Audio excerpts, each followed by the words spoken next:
ولا يرجعون ومن نعمره ننكسه في الخلق أفلا يعقلون وما علمناه الشعر وما ينبغي له إن هو إلا ذكر وقرآن مبين لينذر من كان حيا ويحق القول على الكافرين أولم يروا أنا خلقنا لهم مما عملت أيدينا أنعاما فهم لها مالكون وذللناها لهم فمنها ركوبهم ومنها يأكلون ولهم فيها منافع ومشارب أفلا يشكرون واتخذوا من دون الله آلهة لعلهم ينصرون لا يستطيعون نصرهم وهم لهم جند محضرون فلا يحزنك قولهم إنا نعلم ما يسرون وما يعلنون أولم ير الإنسان أنا خلقناه من نطفة فإذا هو خصيم مبين وضرب لنا مثلا ونسي خلقه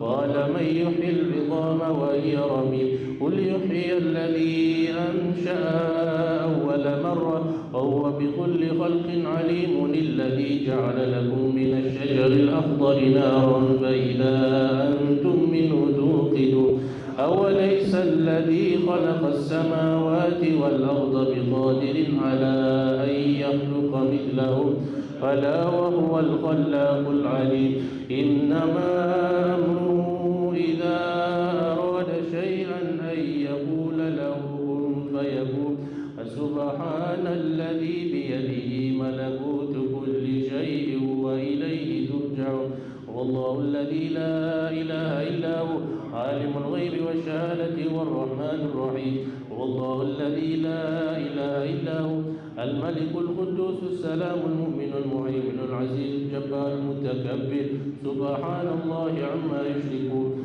والله الخالق البارئ المصور له الأسماء الحسنى ما في السماوات والأرض وهو العزيز الحكيم صدق الله العظيم وصدق رسول النبي الكريم ونحن على ذلك من الشاهدين وشاكرين والحمد لله رب العالمين اللهم إنا نستحفظك ونستودعك أدياننا وأبداننا وأنفسنا وأهلنا وأولادنا وأموالنا وكل شيء أعطيتنا اللهم اجعلنا وإياه في كنفك ومالك وعيالك من كل شيطان مريد وجبار عنيد وذي بغي وذي حسد ومن شر كل ذي شر إنك على كل شيء قدير اللهم جملنا بالعافية والسلامة وحققنا بالتقوى والاستقامة وعدنا من موجبات الندامة إنك سميع الدعاء اللهم اغفر لنا ولوالدينا وأولادنا ومشايخنا وإخواننا في الدين وأصحابنا ولمن أحبنا فيك ولمن أحسن إلينا والمؤمنين والمؤمنات والمسلمين والمسلمات يا رب العالمين وصلى الله على عبدك ورسولك سيدنا مولانا محمد وعلى آله وصحبه وسلم وارزقنا كمال المتابعة له ظاهرا وباطنا في العافية والسلامة برحمتك يا أرحم الراحمين سبحان ربك رب العزة عما يصفون وسلام على المرسلين والحمد لله رب العالمين نشهد أن لا إله إلا الله نستغفر الله نسألك الجنة ونعوذ بك من النار نشهد أن لا إله إلا الله نستغفر الله نسألك الجنة ونعوذ بك من النار نشهد أن لا إله إلا الله نستغفر الله نسألك الجنة ونعوذ بك من النار اللهم إنك عفو تحب العفو فاعف عنا اللهم إنك عفو تحب العفو فاعف عنا اللهم إنك عفو تحب العفو فاعف عنا يا كريم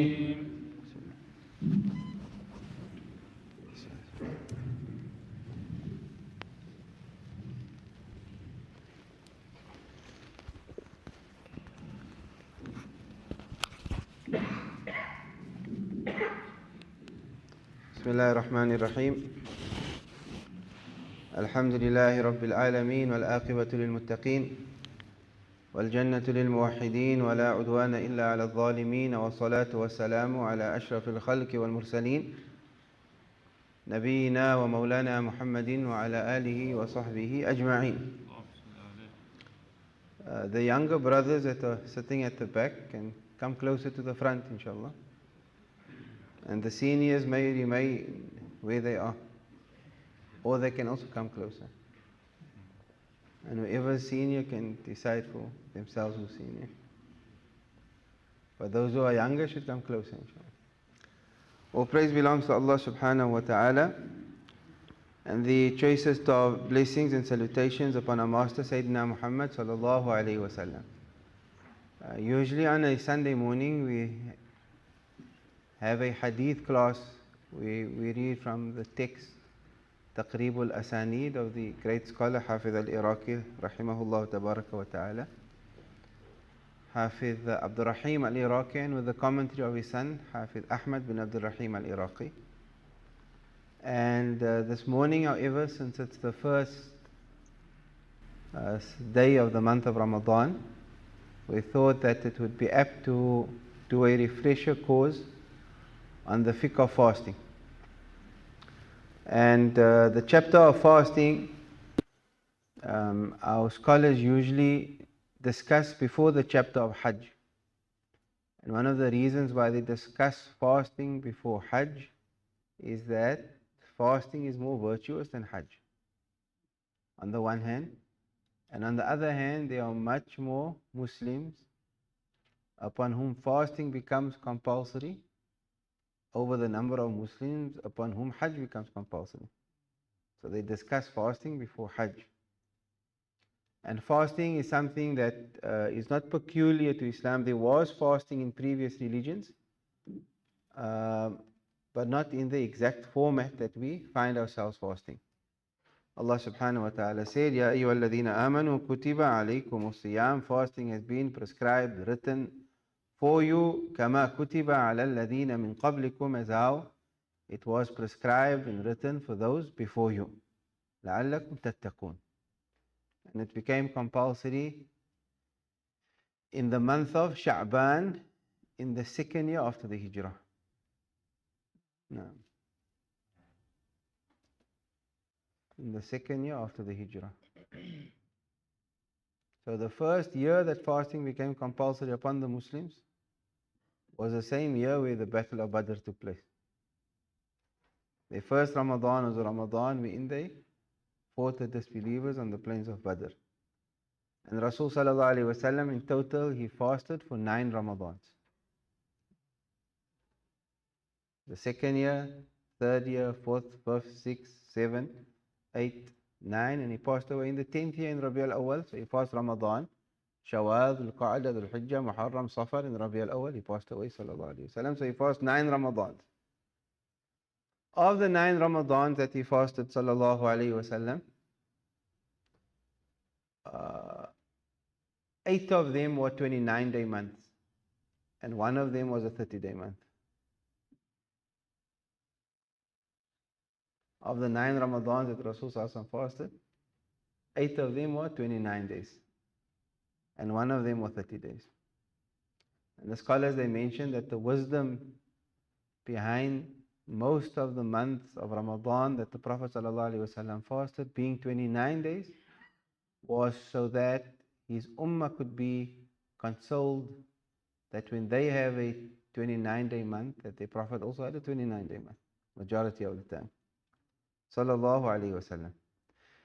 Usually our scholars at the beginning of the chapter of fasting, they have a discussion, how is the month of Ramadan established?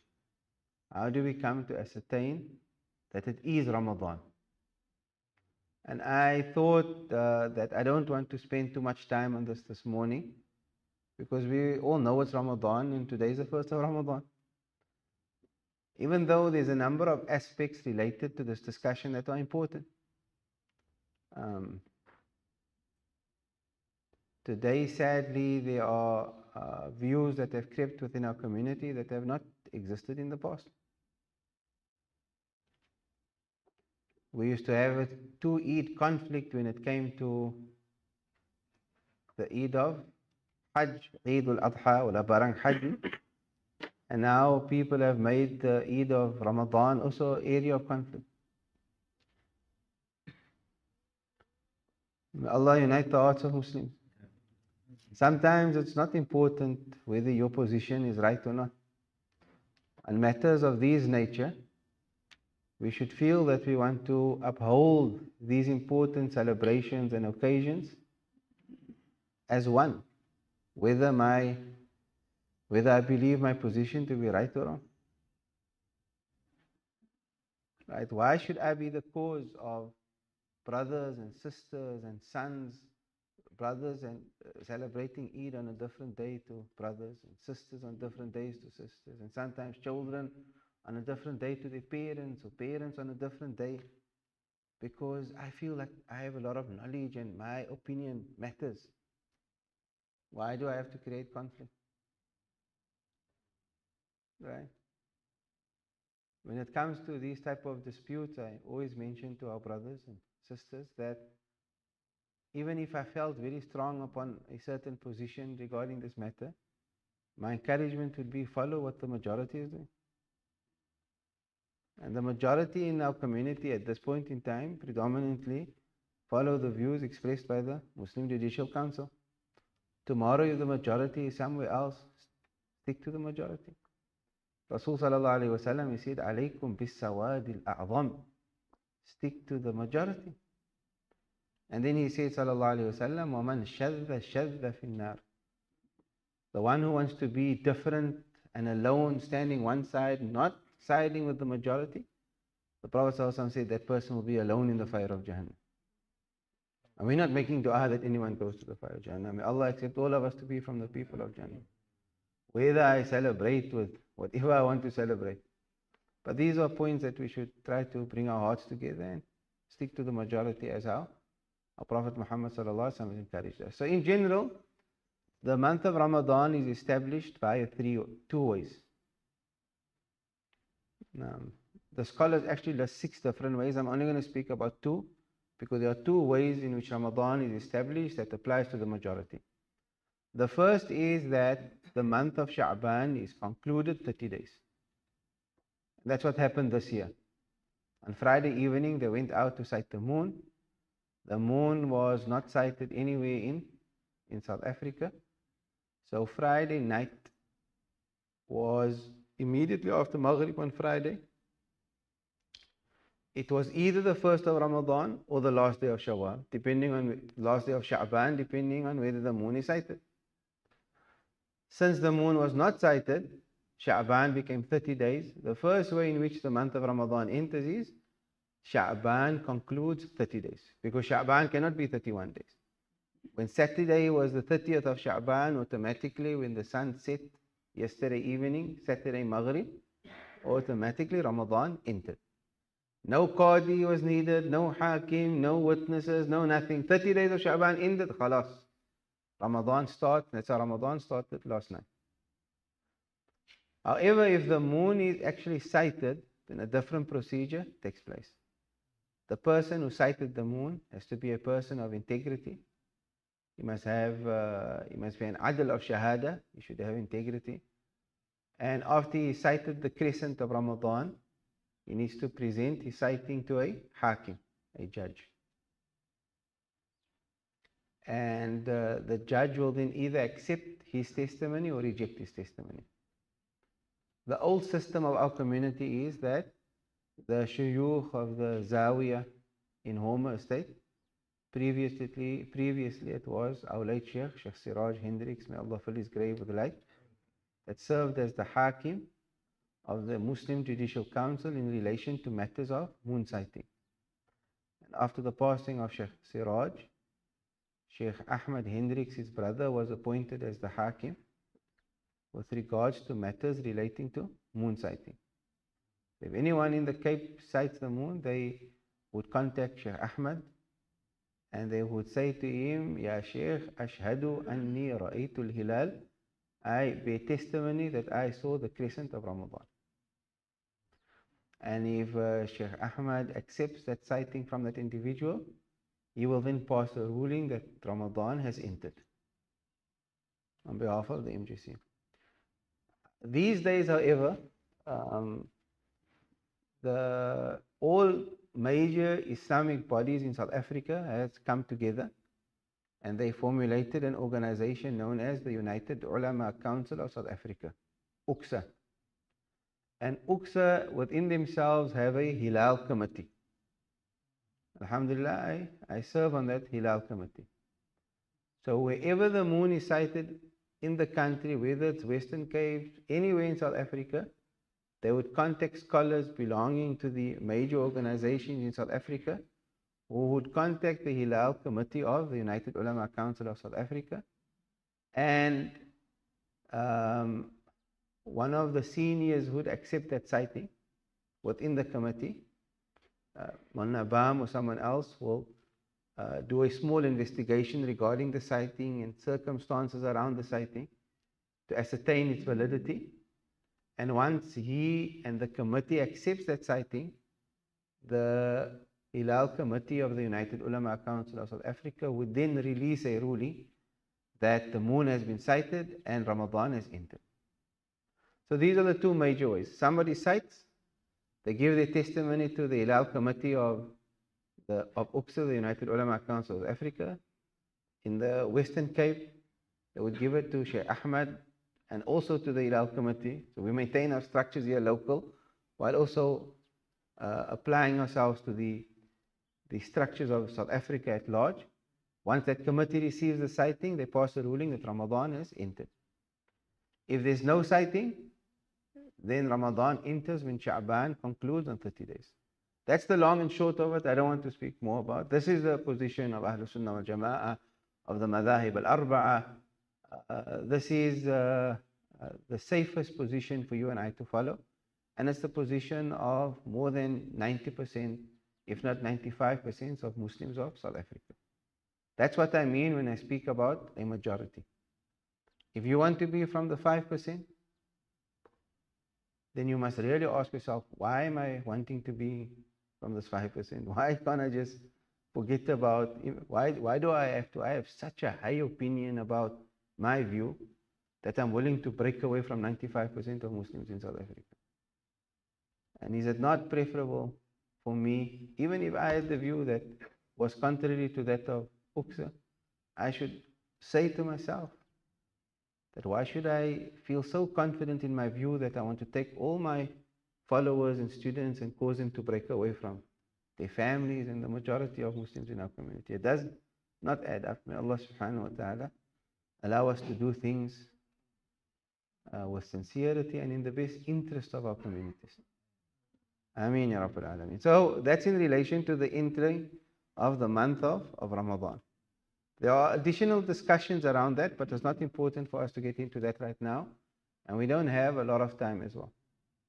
The next discussion is the conditions for the validity of fasting. Now, there are conditions for the validity of fasting, and then there are also the arkan of fasting. So what I want to start with is, I want to start off with a discussion on the arkan. The arkan of an action are elements of an action, aspects of an action. The action cannot be valid without it. Right? Like the arkan of my salah is takbiratul ihram, Allahu Akbar. From the arkan of my salah, I must recite Surah Fatiha. If I don't recite Surah Fatiha, there's no salah. From the arkan of my salah, I must make ruku. Imagine somebody makes salah, he makes the Fatiha, and he goes into sajda, he makes no ruku. There's no salah. Or he decides he's not going to make sajda. Or he decides he's not going to make. The arkan of salah are elements that must be there in order for the salah to be valid. Similarly, the arkan of fasting must be there for fasting to be valid. Fasting is very easy to memorize the arkan of fasting because there are only two. There are two essential components of fasting. Number one is you must make a niyyah. Number one is you must make niyyah. The niyyah is preferable to be pronounced, to be verbalized, as verbalizing the niyyah assists one in bringing the intention into your heart. The actual purpose of the niyyah is that it must be in your heart. Whether you believe your heart to be here in line with your physical heart that pumps blood through your body, or whether you believe it to be in your head. It must be in the forefront of your mind. It must be in your heart. So I must have an intention in my heart. Whether I pronounce it or not, even though our scholars, they say pronouncing it is preferable. If it's a compulsory fast, then I must specify the fast. So Ramadan is a compulsory fast. So I must make the niyyah of fasting. Nawaitu Ramadan. I intend a fast of Ramadan. That's the minimum. I could add farda Ramadan, even though the inclusion of fard is not a requirement. No. So I must make a niyyah for a fard fast.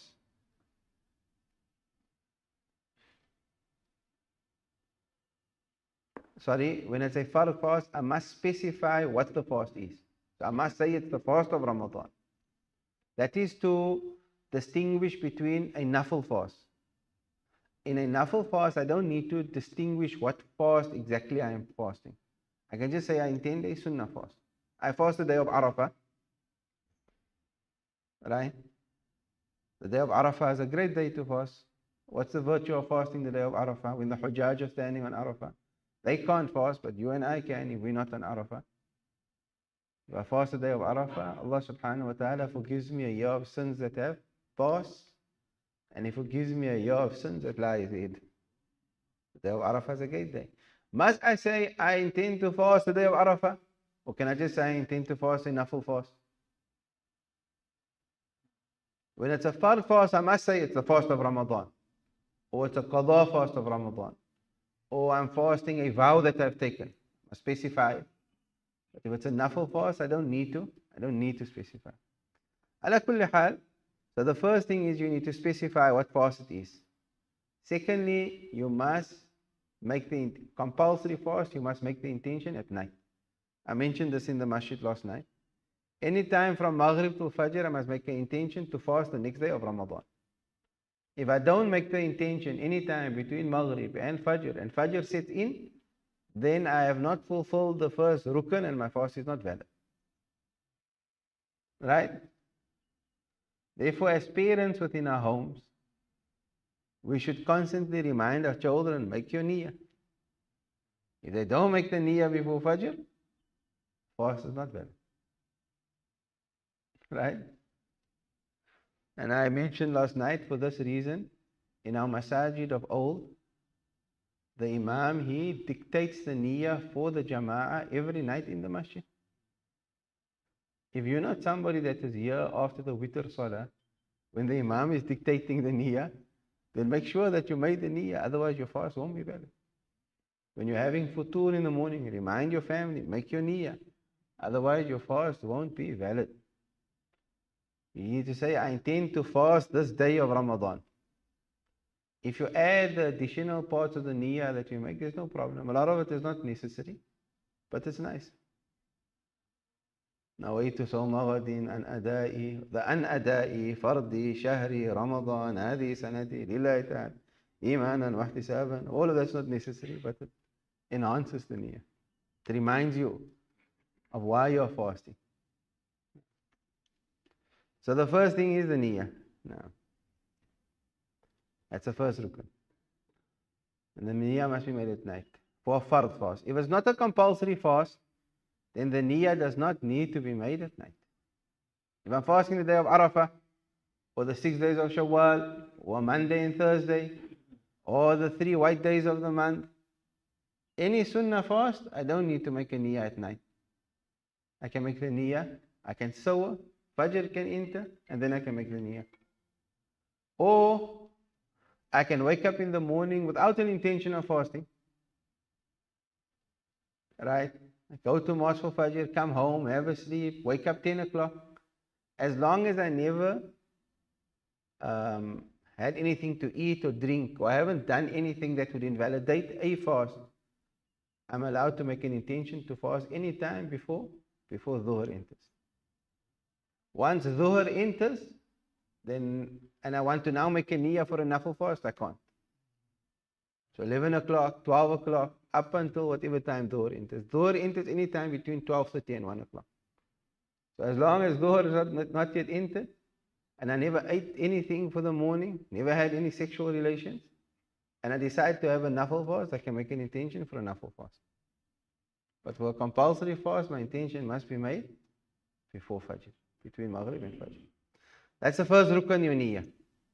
The second rukn is that you must abstain from all things that invalidate the fast. And that's it. But of course, one needs to know what are those things that invalidate the fast. The second rukn is just abstain from anything that makes your fast invalid. So the scholars, of course, they list what invalidates the fast. The first thing that they would speak of is sexual intercourse invalidates the fast.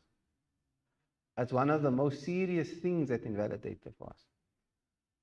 Because if I invalidate my fast, a compulsory fast of the month of Ramadan, with sexual intercourse intentionally, meaning I never forgot I'm fasting, right?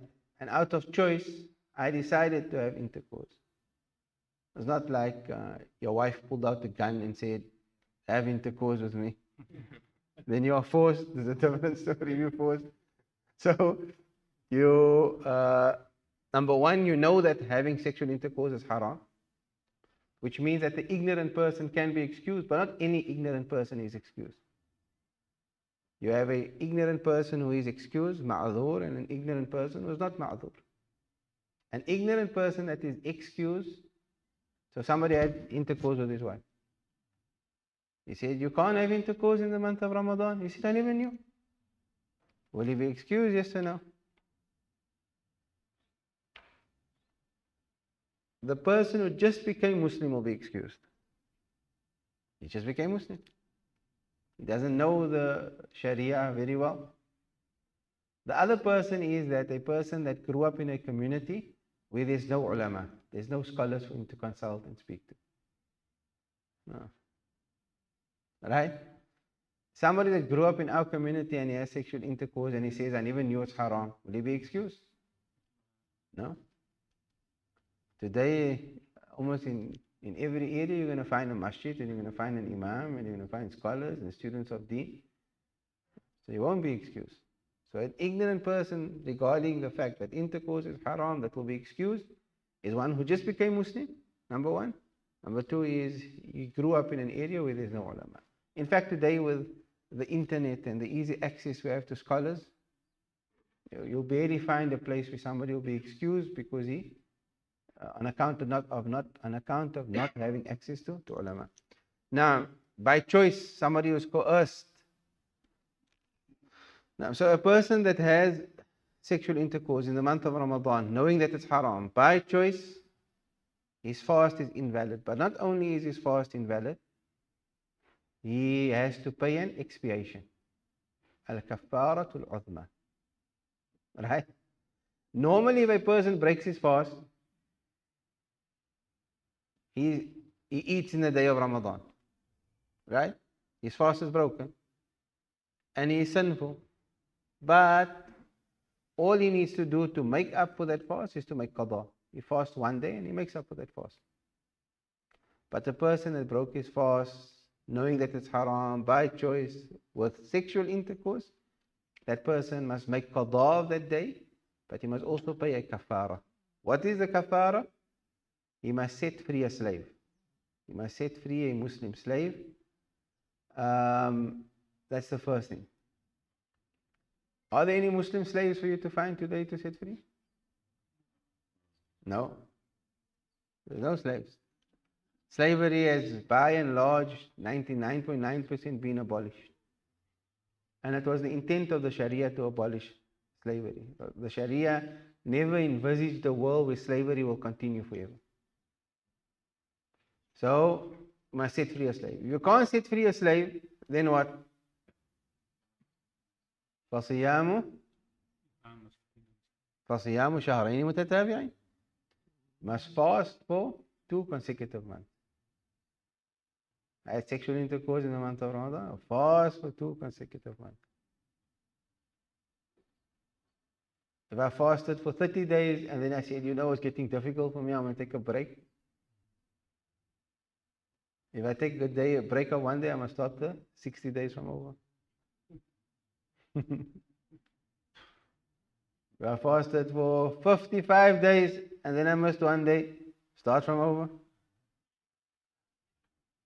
And it's very simple. Just make sure you don't have sexual intercourse in the day of Ramadan. Wait till the evening. No. Wait till the evening. Once the evening sets in, then khalas. So, if I can't fast 2 consecutive months, I'm too old, or I'm too weak, or I'm ill, so I really can't manage to fast 2 consecutive months. I have to feed 60 people. I need to feed 60 people. Each one I need to feed them with a mud of food, approximately a meal consisting of 750 grams, similar to the fitrah. So the fitrah is not fitrah, the fidya. It's about 750 grams of food, usually 750 grams of rice. I need to feed 60 people like that. May Allah protect us. So that's the one thing that invalidates the fast. So the second rukn was I must abstain from anything that invalidates the fast. The first thing that invalidates the fast, sexual relations. The second thing, masturbation. Al-Istimna. If a person masturbates during the day of Ramadan, this is a male. He masturbates and it leads to ejaculation, his fast is invalid. He is sinful and he will have to make up that fast. I'm saying a male. A female, if a female should masturbate, then it doesn't matter whether she reaches climax or she doesn't reach climax. The minute if a object is inserted into her private part, the fast is broken. That point we're coming to later. It's a substance reaching a body cavity. We'll come to that in a moment. So a man masturbates until he reaches ejaculation. His fast is batil. His fast is invalid. Now, the third thing that you need to abstain from is istiqa'ah, induced vomiting. If a person brings himself to vomit, he induces vomiting, he puts his finger down his throat or he makes himself nauseous so that he can vomit, then his fast is broken. His fast is invalid. If he does so intentionally, knowing that it breaks the fast. However, if a person he doesn't induce vomiting, but vomiting overcomes him, then his fast is not broken. Rasul sallallahu alaihi wasallam, he said, "Man dhara'ahu al-qay." Whoever his vomit overpowers him, or a person happens to vomit in a natural way by not inducing it, فَلَا قَضَاءَ عَلَيْهِ. His fast is valid and he does not need to make qada.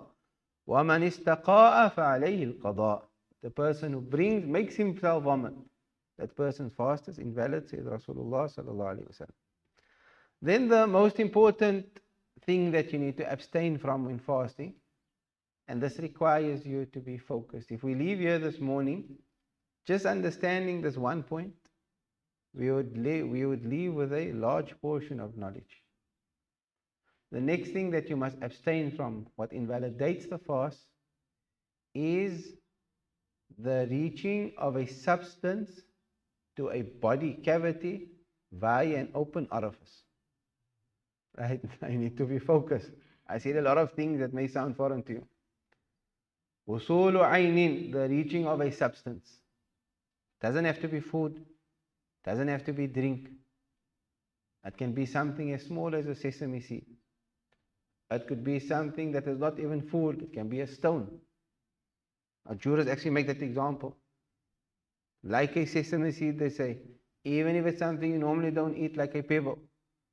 Any substance, if it reaches a body cavity, we're going to speak about the body cavity in a moment, then through an open orifice, through an opening, it reaches a body cavity, his fast is invalid.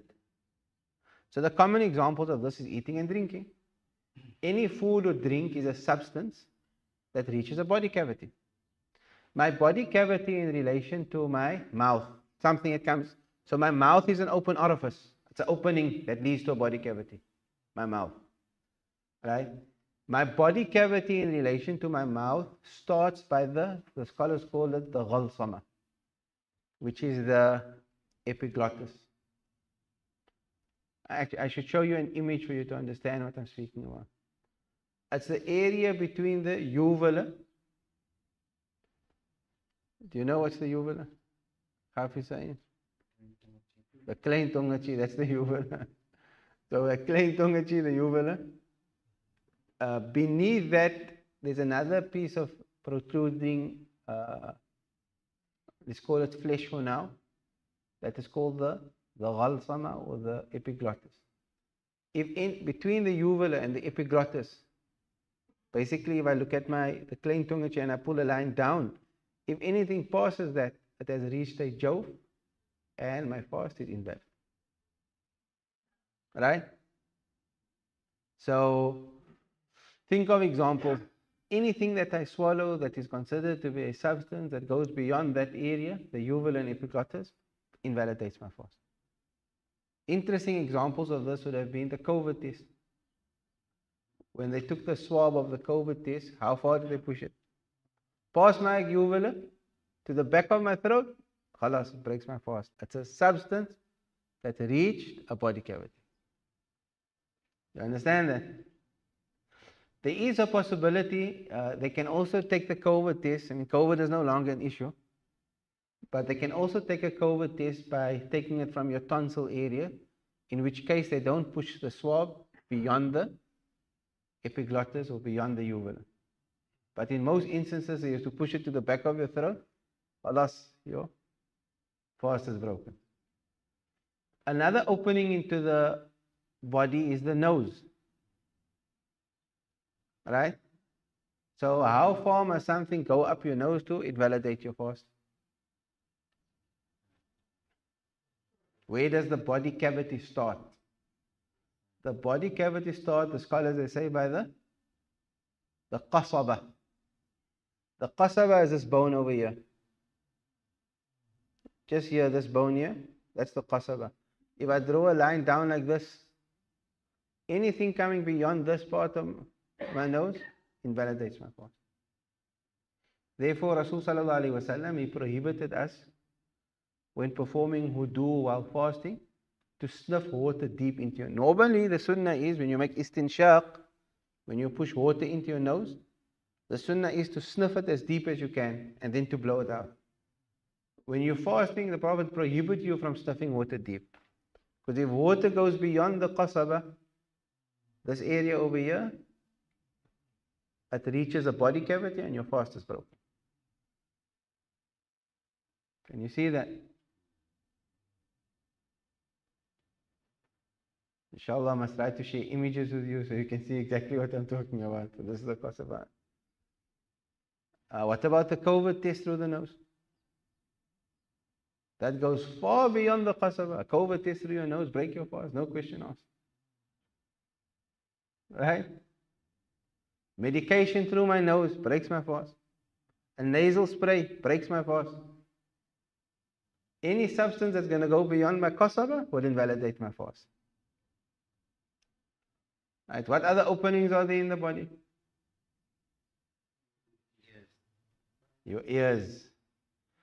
Now, so the way the scholars, the early Shafi'i scholars, they considered the ear to be a body cavity. They say that the ear leads to the dakhil al-qahaf, to the inside of your skull or to the dimagh, and they considered the ear itself to be a body cavity. So the bone of my skull, if you like feel the skull behind your ear, right, on either side, on top of your ear and behind your ear, and you draw a line between this bone, if anything goes beyond that part of my ear, the early jurists said your fast is broken. Earbud, according to the early jurists, breaks your fast. Therefore, they said, Imam Nawawi spoke about eardrops, he said it breaks your fast. They said when you make ghusl, when you're taking a bath, that instead of pouring water into your ear, they said you should uh, lower your head to the side, keep water in your hand, and wash your ear in this fashion, so that the water doesn't go beyond this bone over here. Because they said anything that goes beyond that breaks the fast. However, Imam Ghazali and many later Shafis, they said that the ear doesn't reach a body cavity, doesn't reach the inside of the head, doesn't reach dakhilul qahaf. And they held that the ear itself, the entire ear, the entrance to the, the eardrum, and even beyond the eardrum, right? All of that, they said, is not a jawf. Right? Even our Shaykh Sayyid Habib Umar adopts the view that the ear is not a manfad maftuh, and therefore it's not a jawf, and therefore any earbud or ear drops, whatever it is that you add into your ear, they say it doesn't invalidate your fast. So most latter Shafi'is, including many of our teachers, they say that the ear is not a body cavity, and if you put an earbud or drops into your ear, it will not invalidate your fast. So there's two positions. What are you going to do? The idea is that as far as possible, if I can practice caution, then it's better for me.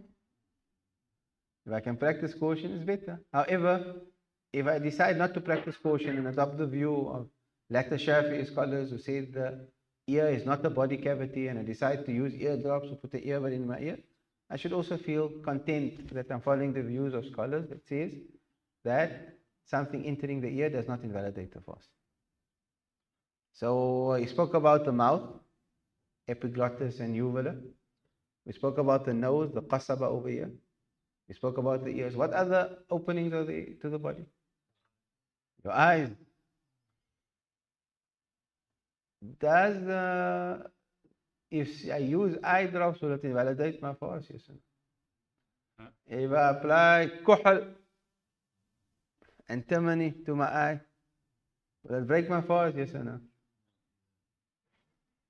The scholars, they said, no, it doesn't break the fast. Even if you find the taste of the eye drops or the kuhl in your throat. Why? Because the eye has a tear duct. And if anything comes into your body cavity, it seeps through the tear duct. Now, the scholars, they spoke about your pores. My skin here on my chest has pores, right?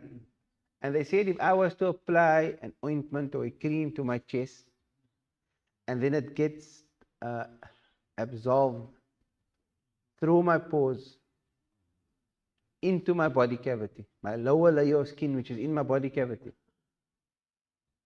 they say it doesn't break the fast. Tasharrubul masana doesn't break. Because it's not an open orifice. It's not the opening. When we say something must be an opening, it must be something that you can perceive as an opening. Shay'un yudrak. If you look at my skin, I know there's pores, but can you see any opening? Eh? I'm not going to take my top off, but you all know what the chest looks like. And the chest has pores, but do you see any openings? No. So it must enter through something, an opening that is perceived. So if something seeps through my pores, it doesn't invalidate my fast. They said the tear duct in your eyes is similar. If anything seeps through the tear duct, it's similar to something seeping through the pores. So eye drops and the like does not invalidate the fast. What other openings are there? Huh?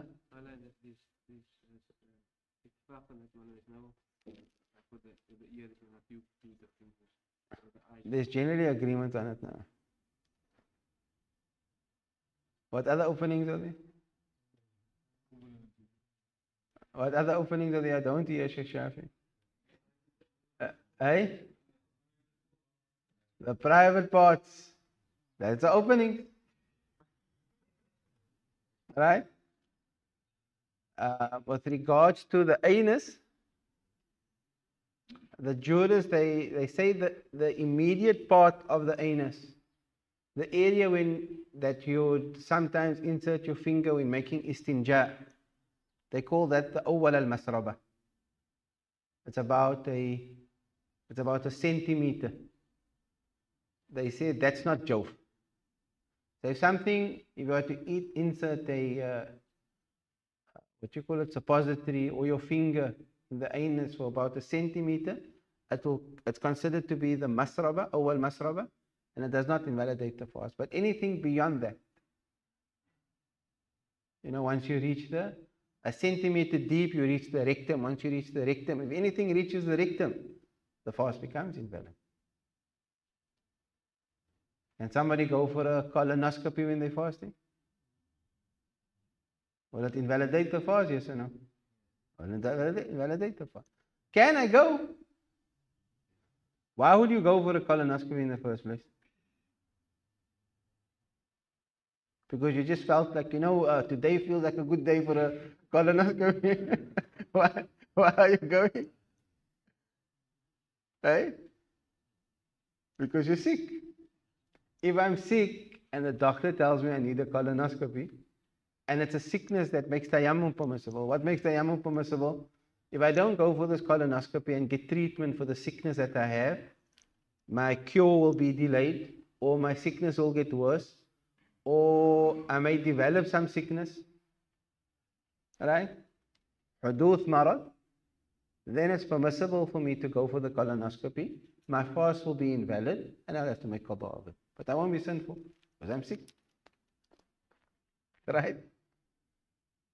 The front private, in relation to a female, the private of a lady is divided into zahir and batin, apparent and hidden. The apparent part of a private is when she squats. That part of the private that is apparent is zahir, and what is not apparent when she squats is called batin. If any substance reaches the batin, the inside of her private, the vagina, then her fast is broken. Can a lady go for a vaginal examination when she's fasting? It will break her fast. Any examination that goes into the inner part of a private breaks the fast. Is it permissible for her to go, yes or no? Same like colonoscopy. If she's ill and she needs to go for an exam so that she can be cured, and the sickness is such that it makes tayammum permissible, and I told you what type of sickness makes tayammum permissible, then it's permissible for her to go for a vaginal examination, and her fast will break and she must make qada. But if it's just a routine checkup, she's not ill, she's not sick, there's just a routine checkup, she wants to go for an exam, it's not permissible for her to go. Because she will be intentionally breaking her fast without reason. That's not permissible. It's haram. Everyone's with me? So we covered all openings, right? We covered the backside, we covered the front. The male private is urinal tract, the urethra. The urethra, that is also a joke. If a person was to push anything, what do they call it? A catheter, it will break the fast. If you're sick and you require a catheter, anyone who goes for the catheter needs it. He's sick. Khalas. It's permissible, his fast will be broken and he must make qada. Tamam. So those are the openings that lead to the body. That is considered a body cavity. The rule is any substance that reaches a body cavity by an open orifice breaks the fast. Tamam. Now, yes, Bismillah.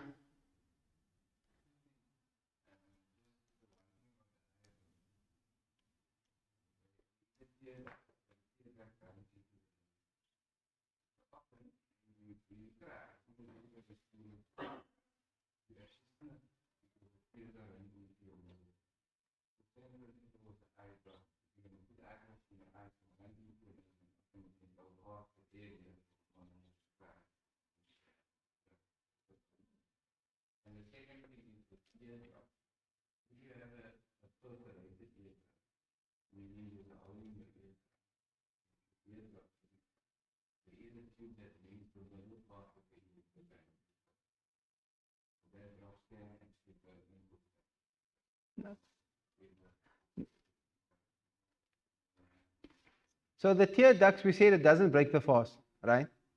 So whether it's tears or whether it's eye drops that seeps through the tear duct, we said it takes a similar ruling to the pause and it won't invalidate the fast. So there's no issue if anything through the eye reaches the back of one's throat or one's any body cavity is not going to be an issue. The ear,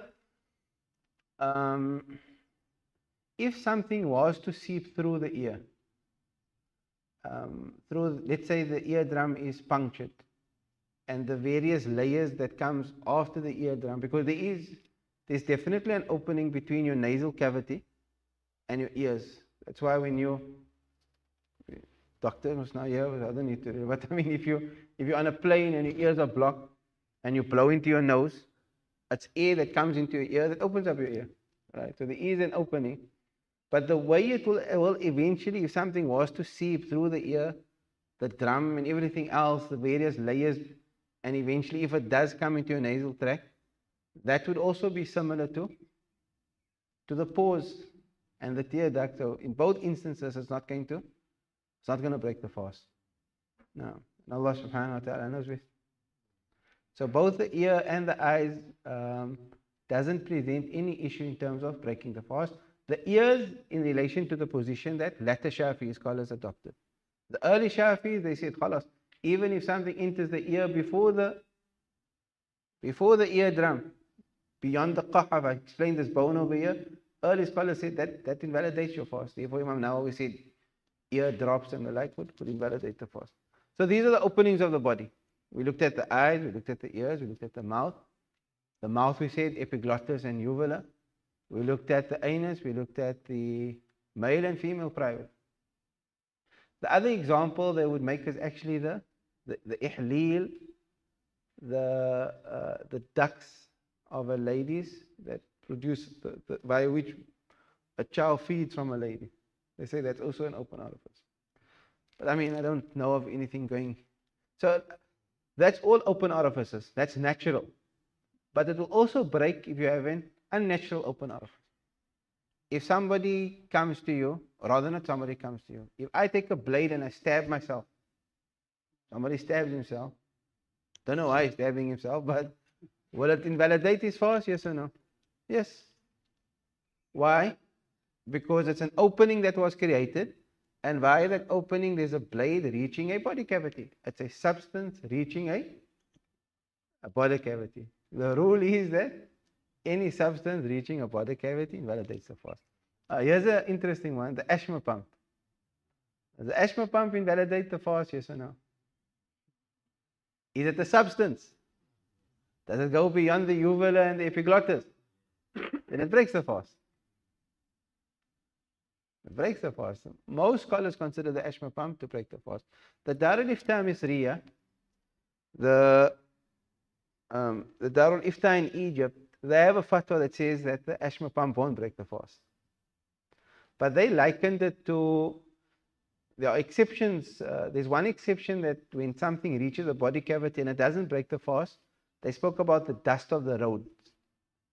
So our roads aren't dusty, so it doesn't really. But if you were to travel to Yemen, Hadramaut and places like that, the streets get very dusty. You'll find dust sometimes in your ears, in your eyes. And of course, when you are inhaling, you're inhaling that dust. Is the dust a substance? It's a substance. Does it reach a body cavity? It reaches a body cavity. But it doesn't break the fast. The other example they speak about the gharbalatul daqiq. Right? Your wife was making nice samosas at home. What do you call it? The leaves. Right?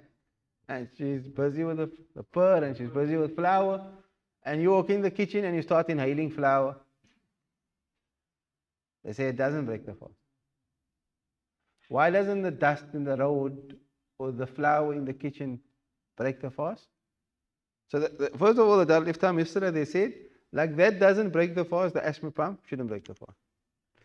Our issue with that fatwa is that the scholars, when they speak about the dust of the road, they say it doesn't break the fast because it's unavoidable. لعسر الاحتراز من. It's unavoidable. How is the asthma pump unavoidable? The two are not the same. Unless you ask your wife to make the whole room full of asthma pump when you walk in, and then it was unavoidable. But otherwise, you taking something and inserting it into a jove is very different to walking in the road. It was unavoidable for you to inhale dust. However,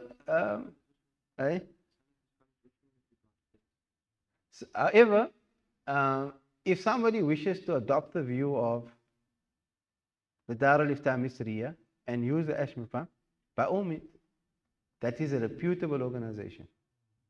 The Dar al-Ifta Misriya is one of the most reputable organizations in the world. And if somebody wants to adopt the views of those ulama, bismillah. I would still feel that the more cautious position, because the reasoning isn't very convincing to me, the more cautious position would be to not use the asthma pump. And if I have acute asthma that requires me to use an asthma pump, then I'm sick and it's permissible for me to break my fast and I can make qada again after Ramadan. Right? There are other organizations that also consider the asthma pump to be permissible. Like Ibn Taymiyyah, he said that only that which is considered eating and drinking breaks the fast. But that would be undermining the positions of the Madhahib al-Arba'a on a large scale. And the concept is a problematic concept for me to say only eating and drinking breaks the fast. If I were to adopt that concept, and I say for that reason I can use an asthma pump, right? Then I can tell somebody, go smoke a cigarette also. That's not eating and drinking. Go sit at the hookah lounge and have a nice, it's not eating and drinking. Right?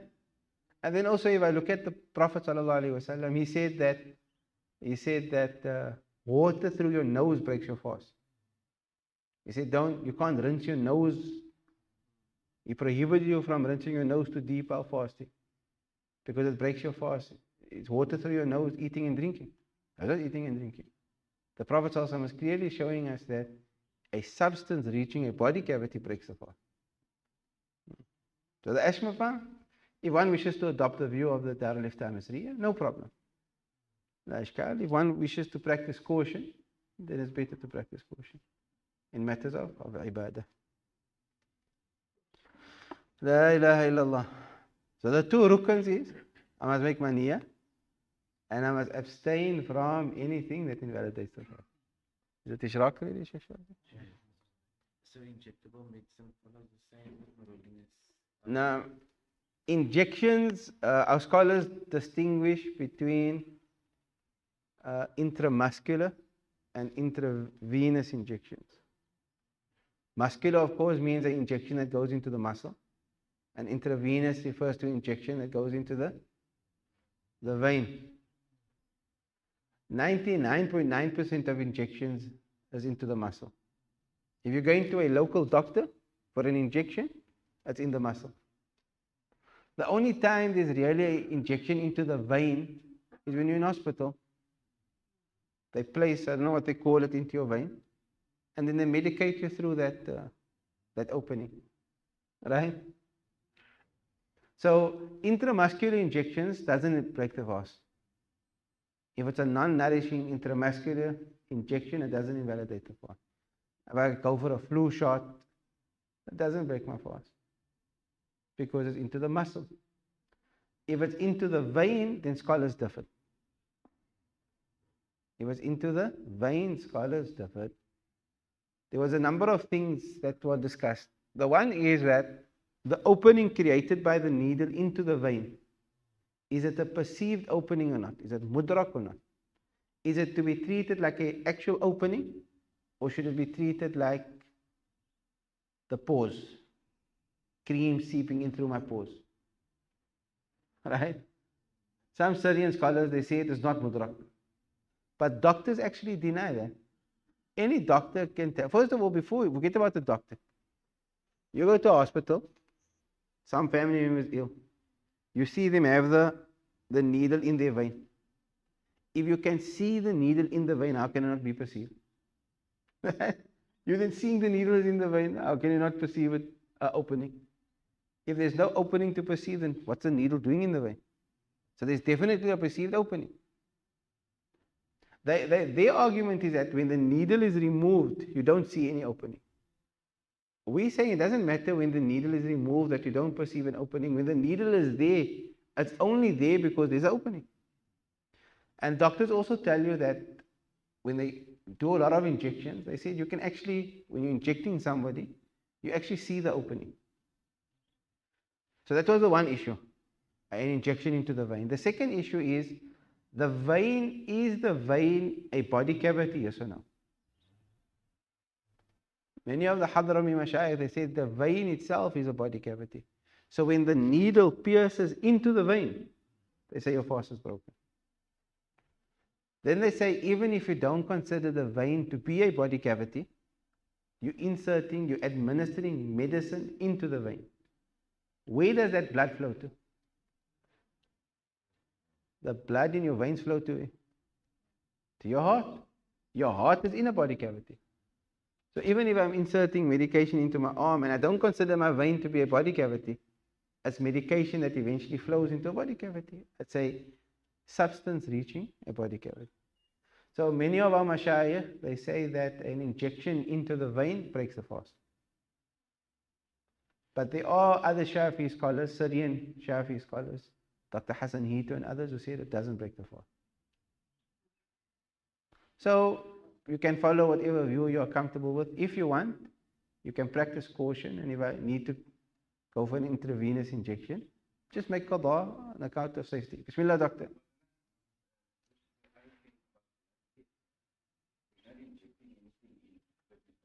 You're drawing. Now, so if you're drawing blood, then if I consider the vein to be a body cavity, then the mere fact that a needle entered the vein, my fast is going to break. If I don't consider the vein to be a body cavity, and I consider the intravenous injection only to break the fast, if I administer medicine that eventually reaches a body cavity, then drawing blood won't invalidate the fast. But so there's levels to the discussion.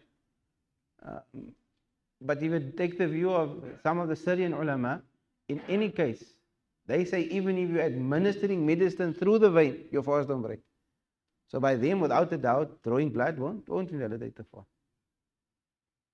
Now, If you have a wound that is between the inside, how deep is the wound?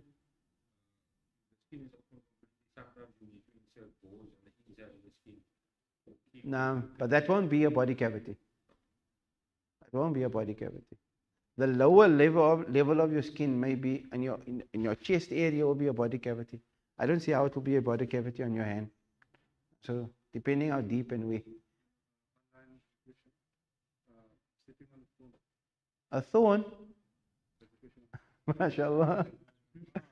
A thorn is what? My foot. There's no body cavity in my foot. It must be a substance reaching a body cavity. No. So drawing blood, there's room for drawing blood. There's a number of scholars. Those scholars who consider injections in general permissible, drawing blood is permissible.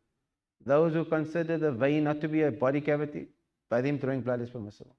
Only those scholars who consider the vein itself to be a body cavity will say drawing blood will also invalidate the fast. Similar to that is dialysis. In dialysis, you're not administering anything into the vein. You're just drawing out blood into a machine that cleans the blood. Right. But the dialysis shouldn't really be discussed, because a person that's going for dialysis, he's sick and shouldn't be fasting. That question shouldn't even arise. Dialysis is not a joke. Somebody that goes for dialysis is exhausted. That person should not be fasting. Now, I think we're going to conclude on that, inshallah. If there's an urgent question, you can ask, and otherwise we're going to.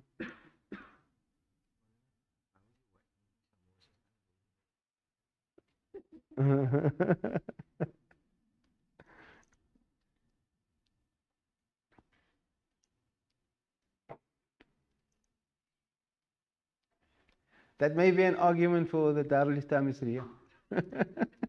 To say you can use that shubha. Barakallah. Allah grant us tawfiq. Make us from those who practice the Sharia to the best of our ability. Now, discussions of fiqh sometimes, it sounds theoretical, or it sounds, sometimes they say fiqh is a dry subject. But these discussions in determining what Allah's law is on matters relating to fasting and salah and prayer and zakah, those discussions is same like standing in tahajjud and reading Quran. It's ibadah. You're not discussing some government-made system. You're discussing Allah's law. The Sharia Allah revealed to Sayyidina Muhammad sallallahu alayhi wa sallam. All these discussions, it's as if you're standing and making tahajjud, or reciting Quran, giving sadaqah. Allah accept. Allah accept. In the month of Ramadan, how generous and kind has Allah been to us. He gave us another month of Ramadan. He brought us to the masjid. He made us from those who are fasting. He made us from those who prayed Fajr in congregation. He made us from those who made Tarawih. Some of us prayed the Tahajjud, some here, some at home. Allah's kindness, His generosity. We did nothing. We disobeyed Him. We went against His commands. We had the audaciousness to ignore His injunctions. But He's still kind to us. He still brought us here. He still gave us this month. How kind is He as Allah, as a Lord. How generous is He, subhanahu wa ta'ala. Ya Rab, continue showering your favors upon us despite our shortcomings, such that this month does not end save that we have obtained your forgiveness and your mercy, and that you've set our necks free from Jahannam. Ameen ya Rabbal Alameen. بهذه النوايا وبما نوى سلفنا الصالح وأنا سيد الحبيب عمر وإلى حضرة النبي محمد صلى الله عليه وسلم. الفاتحة. إياك نعبد نشهد أن لا إله إلا الله نستغفر الله نسألك الجنة ونعوذ بك من النار. نشهد أن لا إله إلا الله نستغفر الله نسألك الجنة ونعوذ بك من النار. نشهد أن لا إله إلا الله نستغفر الله نسألك الجنة ونعوذ بك من النار. اللهم إنك عفو تحب العفو فاعف عنا. اللهم إنك عفو تحب العفو فاعف عنا.